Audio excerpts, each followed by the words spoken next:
कंजूस ससुराल में दो मुस्लिम बहू का पहला रोजा। या अल्लाह, कितनी गर्मी हो रही है। गर्मी के मारे तो मेरी जान ही निकली जा रही है। शकीना, मैं तुम्हारे लिए किसी से ठंडा ठंडा जूस मंगवाती हूँ। ठंडा ठंडा जूस पीकर तुम्हारी गर्मी यूं उड़नचू हो जाएगी। फातिमा और शकीना का आज वलीमा होता है। उनकी सास मुमताज बेगम ने उनके वलीमे का इंतजाम एक छोटे से पार्क में कराया था, जिसके चलते गर्मी में शकीना की हालत काफी ज्यादा खराब होने लगती है। ये लो बहू, मेरी तरफ से तुम दोनों के वलीमे के तोहफे। अम्मी जान, ये शरारा का कपड़ा तो बहुत ज्यादा सुंदर है। तुम्हें ये इतना सस्ता कपड़ा सुंदर लग रहा है? अम्मी जान, अपनी बहू को उनके वलीमे में इतने सस्ते कपड़े कौन देता है? अगर आपको हमें शरारा देना ही था तो आप हमें सिला सिलाया शरारा भी तो दे सकती थी। शकीना बहू, मार्केट में सिले सिलाए शरारे बहुत ज्यादा महंगे आते हैं, इसीलिए मैंने तुम दोनों के लिए ये शरारा का कपड़ा दे दिया है।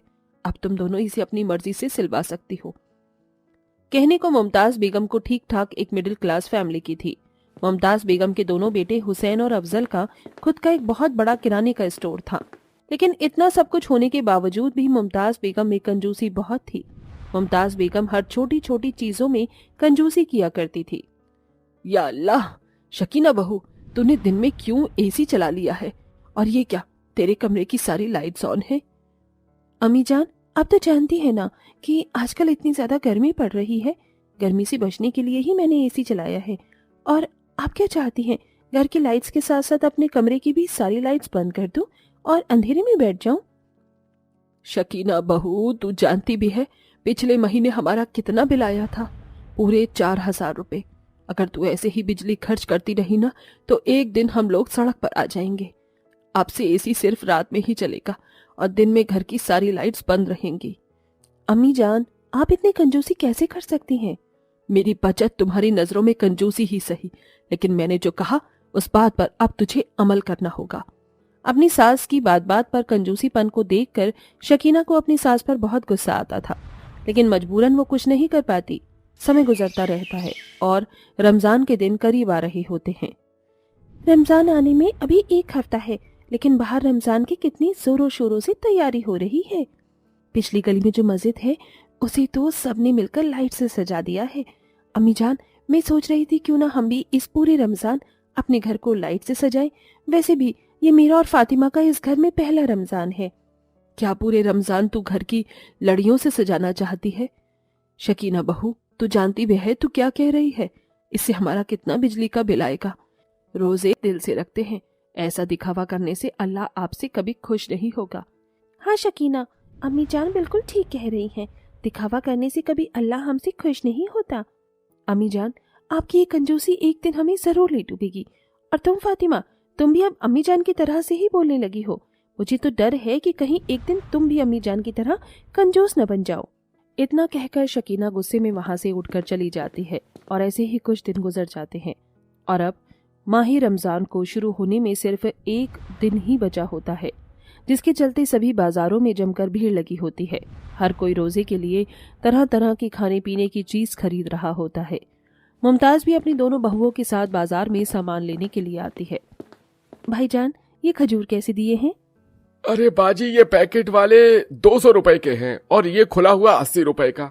भाईजान, ये 200 रुपए किलो वाले खजूर के 2 पैकेट दे दीजिए। नाना बहू, ये 200 रुपए वाले खजूर लेने की क्या जरूरत है? इन 80 रुपए वालों में क्या बुराई है? अम्मी जान, ये 200 रुपए वाले पैकेट में बंद हैं और काफी साफ भी दिख रही हैं। भाईजान, आप ये 200 रुपए वाले खजूर रहने दीजिए और ये 80 रुपए वाले खुले खजूर दे दीजिए। अपनी सास को खजूर जैसी चीज में भी कंजूसी करता देख शकीना को बहुत गुस्सा आता है, लेकिन शकीना बाजार में होने की वजह से अपनी सास से कुछ नहीं कह पाती। तीनों सास बहू थोड़ी दूर चलती ही हैं कि तभी शकीना को फल वाला दिखाई देता है। अम्मी जान, यहाँ पर कितने सारे फल हैं। स्ट्रॉबेरी, कीवी और ये ड्रैगन फ्रूट भी है। हम इसे इफ्तारी के लिए ले लेते हैं। बहू, ये सभी फल बहुत ज्यादा महंगे हैं, कम से कम 600 रुपए के आएंगे। इन्हें छोड़, वो देख वहाँ कितनी ताजा ताजा अंगूर, केले, तरबूज और आम है। अम्मी जान, कंजूसपन की भी हद होती है। कम से कम इफ्तारी और सहरी की चीजों में तो कंजूसपना मत कीजिए। शकीना, इसमें कंजूसपने करने की बात कहाँ से आई? बल्कि अनार, अंगूर, तरबूज खाना तो सुन्नत है। तुम्हें पता है हमारे पैगंबर साहब मोहम्मद सल्लल्लाहु अलैहि वसल्लम का मनपसंद फल तरबूज था। इसे खाना हमारे लिए सुन्नत है। फातिमा और मुमताज की बात सुन शकीना का मुंह बन जाता है और वो बिना कुछ कहे ही सीधा घर आ जाती है। रात के 2 बज जाते हैं और अब सबकी सहरी का समय होता है। अम्मी जान, सहरी में सबके लिए क्या बनाऊं? फातिमा, एक काम करते हैं, हम लोग प्याज और आलू के पकौड़े, बिरयानी, कोफ्ते और कबाब बना देते हैं। सहरी में इतना सब कुछ कौन खाता है? अगर इतना सब कुछ खाएंगे तो दिन भर तुझे बहुत प्यास लगेगी। सहरी में तो हल्का फुल्का और सिर्फ पेट भरने के लिए खाया जाता है। या अल्लाह, अम्मी जी, मैं तो आपकी कंजूसी से तंग आ चुकी हूँ। अब क्या सहरी में भी मैं कुछ खा नहीं सकती? अगर ये सब सहरी में नहीं बनेगा तो मैं खाली पेट ही सहरी रख लूंगी। नहीं शकीना, इससे हमें गुनाह मिलता है। तुम खाली पेट ऐसे रोजे नहीं रख सकती। फातिमा की बात सुन बेचारी शकीना को ना चाहते हुए भी सहरी में अपनी सास का बनाया हुआ हल्का फुल्का खाना ही खाना पड़ता है। सभी लोग सहरी करते हैं और नमाज पढ़कर अपने दिन के कामों में लग जाते हैं। दिन गुजरता है और इस इफ्तारी का समय आ जाता है।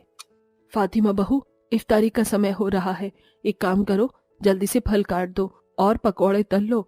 मैं तब तक शरबत की तैयारी कर लेती हूँ। अम्मी जान, मेरा चिकन कोरमा खाने का बहुत मन हो रहा है। आप चिकन कोरमा मंगवा दीजिए। शकीना बहू, रमजान में चिकन के दाम बढ़ जाते हैं। तुझे पता है चिकन कोरमा पूरे 400 रुपए का हो गया है। मैं तेरे लिए मसाले वाले चावल मंगवा देती हूँ। नहीं अम्मी जान, कोई जरूरत नहीं है। मसाले वाले चावल भी तो काफी महंगे होंगे ना। इतना कहकर शकीना वहां से चली जाती है। शकीना का ऐसा बर्ताव ना ही तो मुमताज को अच्छा लगता है और ना ही फातिमा को। जिसके बाद शकीना जैसे तैसे करके इफ्तारी करती है और बड़ी मुश्किलों से अपने कंजूस ससुराल में अपने रोजे रखती है। ऐसे ही समय गुजरता रहता है और अलविदा जुम्मा का दिन आ जाता है। ईद करीब होती है, इसीलिए सभी लोग कपड़े खरीदने के लिए दुकान पर जाते हैं। अम्मी जान, मैं तो ये नीला वाला ही सूट लूंगी। देखिए ना कितना ज्यादा सुंदर है। भाई जहान, ये सूट कितने का है? बाजी, ये सूट 3,000 रुपए का है। या अल्लाह, ईद आने वाली है। इसका मतलब ये थोड़ी ना है कि आप इतनी महंगाई कर दो। 3,000 रुपए में तो मेरे पूरे घर के कपड़े आ जाएंगे। ना बहू, ये सूट नहीं। मैं तुझे आगे से कोई दूसरा अच्छा और सस्ता सूट दिला देती हूँ। बेचारी शकीना को इस कंजूस सास की आदत सी पड़ गई थी, इसलिए अब वो कुछ नहीं कहती और अपनी सास का दिलाया हुआ 500 रुपए का सस्ता सा सूट ही चुपचाप ले लेती है। ऐसे ही कुछ दिन बीतते हैं और आज ईद का दिन होता है। सभी लोग नमाज पढ़ते हैं और एक दूसरे के गले मिलते हैं। सभी लोग खाना खाने के लिए दस्तरखान पर बैठते ही हैं कि तभी शकीना को एक कॉल आता है।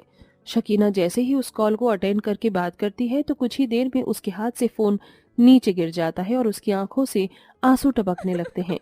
क्या हुआ शकीना बहू, सब खैरियत से तो है? किसका फोन था? अबू जान का फोन था। मेरे भाई असलम का एक्सीडेंट हो गया है और वो अस्पताल में है। डॉक्टर कह रहे हैं उसकी कंडीशन बहुत ज्यादा सीरियस है। शकीना की बात सुन सभी लोग फौरन अस्पताल के लिए निकल जाते हैं। देखिए, उनका बहुत खून बह चुका है। हमें फौरन ऑपरेशन करना होगा। ऑपरेशन में कम से कम 2 लाख रुपए का खर्चा आएगा। आप जल्दी से पैसे जमा करवा दीजिए, हमारे पास ज्यादा वक्त नहीं है।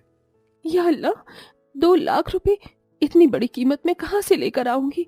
मेरे अब्बा के पास तो 50,000 भी नहीं होंगे। अल्लाह मेरे भाई पर रहम फरमा और उसे ठीक कर दे। शकीना अस्पताल में ही पाक जगह ढूंढकर जानमाज बिछाकर नमाज पढ़ती है और अपने भाई की सलामती के लिए दुआ करती है। नमाज पढ़ते पढ़ते शकीना को पूरे 4 घंटे बीत जाते हैं। शकीना अपने भाई की जान की सलामती के लिए दुआ कर रही होती है कि तभी वहाँ डॉक्टर आता है। आपके भाई की जान खतरे से बाहर है। हमने उनका ऑपरेशन कर दिया है। लेकिन ऑपरेशन के लिए पैसे किसने दिए? आपकी सास मुमताज बेगम ने ऑपरेशन के सारे पैसे भर दिए थे। डॉक्टर के मुंह से ये बात सुन शकीना बहुत हैरान होती है और भागी भागी अपने भाई के पास जाती है, जहां वो देखती है कि उसका भाई अब ठीक है। शकीना बहू, तू रो मत। अल्लाह के फजलो करम से असलम को कुछ देर में होश आ जाएगा। अम्मी जी, आपने ऑपरेशन के पैसे कैसे दिए? मैं जानती थी तू यही सवाल करेगी। शकीना बहू, मैं भले ही कंजूस हूँ, लेकिन ये कंजूसी मैं अपने शौक के लिए नहीं करती।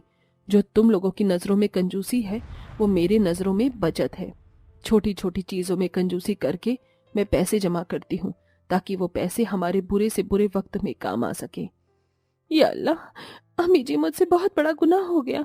आप हम लोगों के लिए ही पैसों की बचत करती रही और मैंने ना जाने आपको क्या क्या कहा।